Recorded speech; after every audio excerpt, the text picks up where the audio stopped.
हाय प्यारे बच्चों, अपने इस चैनल पे आपका पुनः एक बार स्वागत है। आज प्रश्न बैंक से क्वेश्चन नंबर फर्स्ट करते हैं।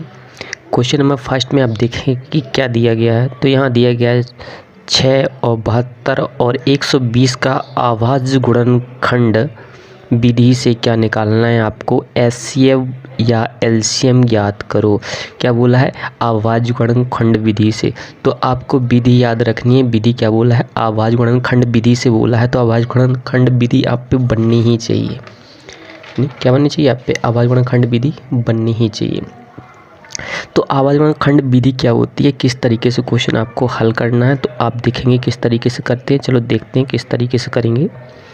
तो सबसे पहले आप करोगे क्या, आपको यानी 6 दिया गया है तो 6 इस तरीके से लिख लोगे और इसके साथ में इक्वल लगा लेंगे। इसी तरह 72 जो आपके पास दिया गया है तो 72 भी लिख लेंगे और इक्वल साइन लगा लेंगे। और इसके बाद और अपने पास 120 दिया गया है। क्या दिया गया है? 120 दिया हुआ है तो 120 भी आप लिख लोगे। अब 6 के यदि वो फैक्टर देखते हैं तो 6 के फैक्टर कैसे होते हैं। तो 6 के फैक्टर कुछ अभाज्य गुणनखंड इस तरीके से होते हैं। तो जब 6 के करोगे तो क्या करेंगे, 2 से करेंगे यहाँ 3 आ जाएगा और 3 से करोगे तो क्या आ जाएगा, 1 आ जाएगा।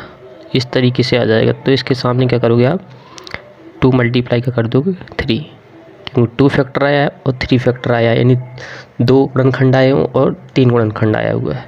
इसके बाद करते हैं 72। तो 72 के निकाल के देखते हैं। 72 के इस तरीके निकालने हैं आपको। तो 72 के इस तरीके से आप निकालोगे। 2 से करोगे तो कितना आएगा, 2 3 6 यानी 3 आ जाएगा। 1 बचेगा तो 12 बन जाएगा। 2 छक्के 12। 2 से करोगे इसका 2 एकम 2, 2 अट्ठे 16। 2 से करोगे तो कितना हो जाएगा, 2 नाम 18। 2 से करोगे तो कितना आ जाएगा, 2 से नहीं कर पाएंगे, कितने से करेंगे, 3 से। तो 3 तिरका 9 और 3 से करेंगे तो कितना आ जाएगा, 1 आ जाएगा। तो देखें आप फैक्टर कितने आए हैं। तो 2 को कितनी बार, 3 बार लिखना है और 3 को 2 बार ही लिखना है। तो आप लिख लेंगे इस तरीके से।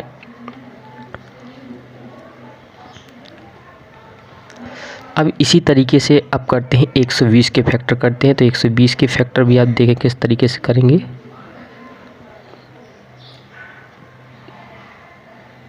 तो 120 डाला अपन ने, 2 से करेंगे तो कितना आएगा, 60 आएगा, यानी 2 छक्के 12, 0 का 0। 2 से करेंगे तो क्या आ जाएगा, 2 3 6 यानी 3 बार और 0।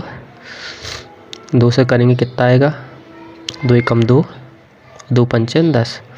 अब 3 से करेंगे कितना आएगा, 3 5 15 और 5 से करोगे क्या आएगा, 5 एकम 5। तो इस कितने आएंगे, देखो 2 को कितने 3 बार लिखना है, 3 को 1 बार, 5 को 1 बार ही। तो लिख लेंगे 2 गुणा 2 गुणा 2 गुणा 3 गुणा 5। अब आपको निकालना क्या है, एचसीएफ निकालना है व एलसीएम निकालना है। तो आप एचसीएफ लिखोगे पहले। एचसीएफ इस तरीके से लिखेंगे। जो देखते हैं जी, सब में यदि जोड़ा बनता है, सभी में जो दिखाई देता है वो आप एचसीएफ से देखेंगे। कि देखो यहाँ क्या दिख रहा है आपको, 3 यहाँ दिखाई दे रहा है, सॉरी 2 यहाँ दिखाई दे रहा है, 2 यहाँ दिखाई दे रहा है, 2 यहाँ दिखाई दे रहा है।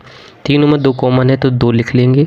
इसके बाद देखो 3 यहाँ भी है, 3 यहाँ भी है और 3 यहाँ भी है, तो 3 भी लिख लेंगे। इसके अलावा और कोई तो मिल ही नहीं रहा है, तो आप क्या कर लोगे, इन दोनों को गुणा कर लेंगे तो कितना आ जाएगा, 6। तो 6 क्या हो जाएगा, आपका एचसीएफ हो जाएगा। अब निकालते हैं एलसीएम। एलसीएम क्या होता है, तो एलसीएम देखते हैं। तो एलसीएम में जो आपके जोड़े बने उसको एक बार ही लिख लेंगे। जैसे 2 का जो जोड़ा बना था तो आप 2 लिख लोगे, 3 का बना था पूरे में तो 3 लिख लोगे। इसके बाद जो 2 बचा है तो ये वाला 2, ये वाला 2, इन दोनों का क्या लिख लेंगे, 1 2 लिख लेंगे। इसी तरीके से इस वाले 2 का, इस वाले 2 का भी क्या लिख लेंगे, 1 2 लिख लेंगे। इस तरह ये बता 3 बचा हुआ है, यहाँ कितना बचा हुआ है, 5 बचा हुआ है। तो इस तरीके से आप लिख लोगे। तो देखो इसके गुणा करते हैं। तो 2 को 2 का मान लो करो, 2 2 दूनी 4, 4 दूनी 8, 8 5 40 और 40 और 9 कितना हो जाएगा, 40 गुणे कितना कर दोगे, 9। तो 9 चौके 36, कितना आ जाएगा, 360 आ जाएगा। तो इसके एचसीएफ कितना आ जाएगा, 360 आ जाएगा। इसी तरीके से आप क्या कर सकते हो, आंसर निकाल सकते हो। तो इस तरीके से आपको लगाना है बच्चों। तो इस प्रकार से देखो आपको अभाज्य गुणनखंड जी बगल से लिख सकते हो। इस प्रकार से आपको लगा देना, एचसीएफ निकल आएगा और एलसीएम भी निकल आएगा। ओके, अब कल क्वेश्चन करेंगे, सेकंड क्वेश्चन देखेंगे कल।